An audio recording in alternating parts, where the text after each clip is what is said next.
Hello everyone, my name's Nicholas Bentley. Today I wanted to talk about my own private investigations into copyright, and especially copyright in the digital world. And I asked the question, is copyright on the right track? I want to start with a brief introduction to copyright and how it has been in the analog world.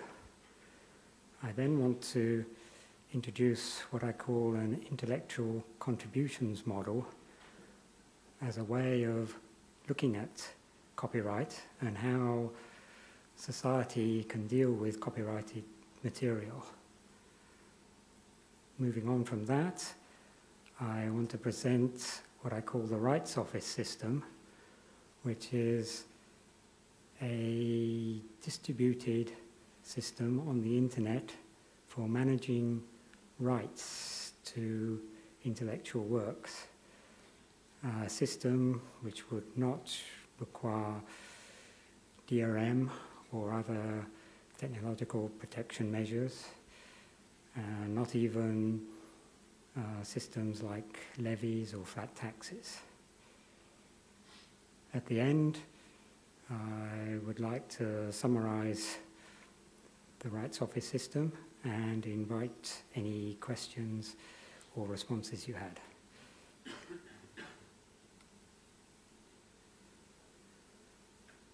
Copyright is part of our intellectual property regime, obviously, which includes patents, trade names, industrial secrets.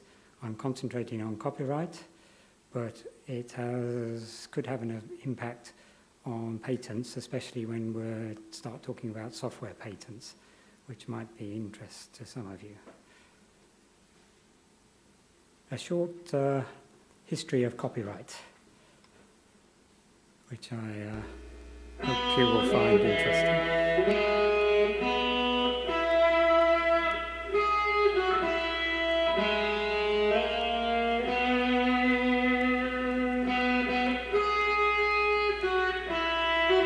If nature has made any one thing less susceptible than all others of exclusive property, it is the action of the thinking power called an idea, which an individual may exclusively possess as long as he keeps it to himself. But the moment it is divulged, it forces itself into the possession of every one, and the receiver cannot dispose himself of it. Thomas Jefferson, August 13, 1813. Despite the Constitution's guarantee of limited copyrights, a group of media conglomerates in the 20th century had a wonderful idea. They showed their disdain for the Constitution's ideals and descended upon Congress like a plague. Through power, money, and lobbying, they got the Congress to rewrite the laws circumventing these constitutional guarantees. Finally, the entertainment cartel convinced the media, which they owned, and Congress that the real crooks were their customers, and they went after them. Blasphemers, idolaters, for this you shall drink bitter waters. Those who will not live by the law shall die by the law. If today's copyright laws were written into the Constitution, here are a few classics we might not see today.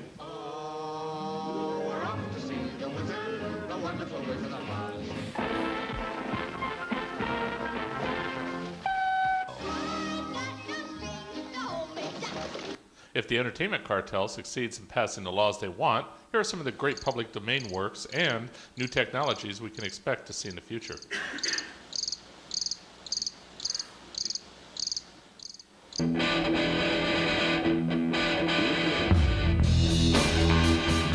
By the 21st century, a small group of mega media giants will control virtually everything the public sees and hears, and the people will never realize it. So this is how liberty dies, with thunderous applause. Good. It ain't wrong. Never do no harm.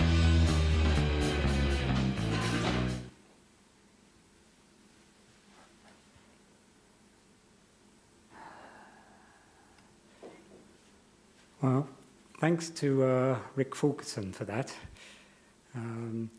He gave me permission to use it, but of course it raises a number of questions and many issues. He had rather American perspective to this and rather dire predictions for the future under the DRM, which may come to pass, and it could well affect us all. But it sort of highlights two ends of the scale. One group demanding DRM and control of all copies. At the other end of the scale, you have people would like to see everything for free. Another issue brought up by the film is the complicated rules in copyright. Were those clips copyrighted? Was I allowed to claim fair use by showing them all to demonstrate a principle? All these questions arise. I would like to claim that we shouldn't abandon copyright, but we need to carefully analyse where we're going to go in the future. To quote Lawrence Lessig, he said, "The balance of intellectual property regimes is a function of the technology of the time. As the technology of copyright has changed, so has the laws." And he went on to say, "The problem here is not the technology, not something called copyright. The problem here is a law, a regime not fit to the technology." And I would like to echo his comments here to say, as the technology changes to a digital world, we need to review the copyright regime and how it works.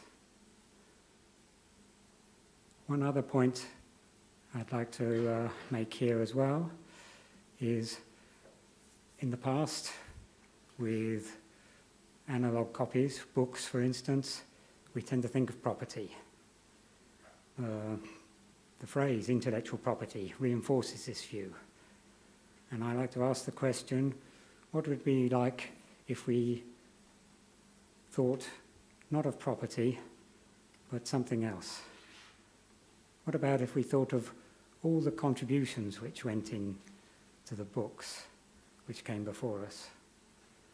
What about if for the time being we, for a few minutes, think of intellectual contributions rather than property? As I said, with a book, it didn't come out of thin air. There were probably many works which came before it, and many works which came before them, all leading up to one new contribution. I like to argue that these contributions aren't just a one-way stream. There are reverse contributions, if you like to put it that way, which refer to works which came before. Citations is one instance of this. If you have a book, usually at the end of it, there's many references to the works which came before. And I see this as a contribution to the works which came before. It highlights the important works, it highlights the authors who created these works, and this is an important part of a dynamic system of intellectual contributions. We can even extend this thinking. Recommendations. If I recommend a book to somebody and you go out and buy it, that's a contribution back to the original author. Reviews cover the same principle. A good review of a book will promote more sales, more reading of that book, and help distribute the information and contributions. Citations I've already mentioned. Quotations are even more dynamic. I'm allowed to quote a work or a piece of a work from an original work, and at the same time refer back to the original work. Part of this dynamic contribution chain, as I like to see it. And finally, I add payments to this chain. Buying a book can lead to funds going back to the author, which can help him recoup the costs of writing the book, and most probably help him finance the creation of a new work. And so I see the remuneration chain, payments, as part of this contribution chain, and it is an important part. Just a point here, I'm taking books as an example. Obviously, any medium works under the same principles. To try and express this more formally, I've divided the screen, top and bottom, into tangible and intangible at the top and tangible at the bottom. When an author first creates her work in her head, it is intangible. No one else can get hold of it. Expressing this work, like I am to you, is still pretty intangible, but it can quickly become tangible if it becomes a hard copy. Again, looking at the analog world, this would be in books or records.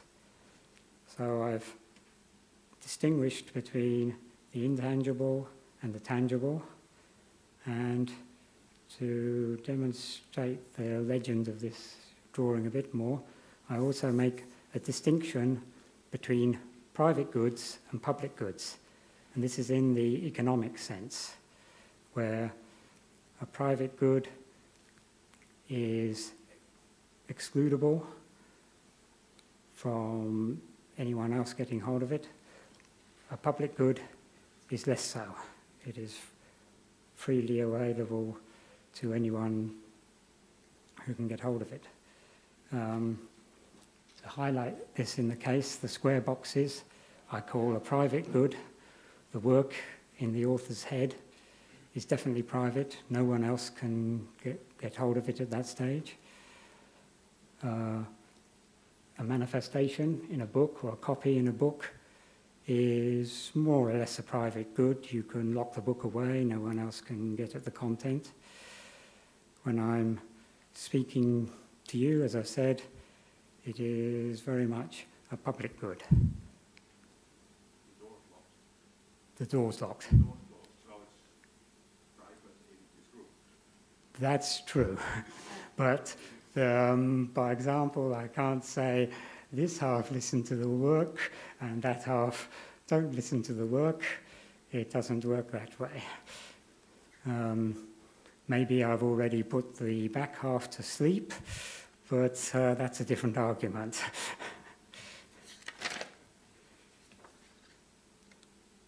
Moving on from this diagram, using the same notation, I'd like to look at the works in the analog world, and this copyright regime worked well in the analog world because the intangible expression was most often tied up with a physical, tangible book. And there you can see this linkage throughout the analog world. And this had one important effect, that it was pretty much self-regulating. Not many people had a printing press, and so for the average consumer, it was easier just to go and buy a book rather than try and reproduce a copy. And this was a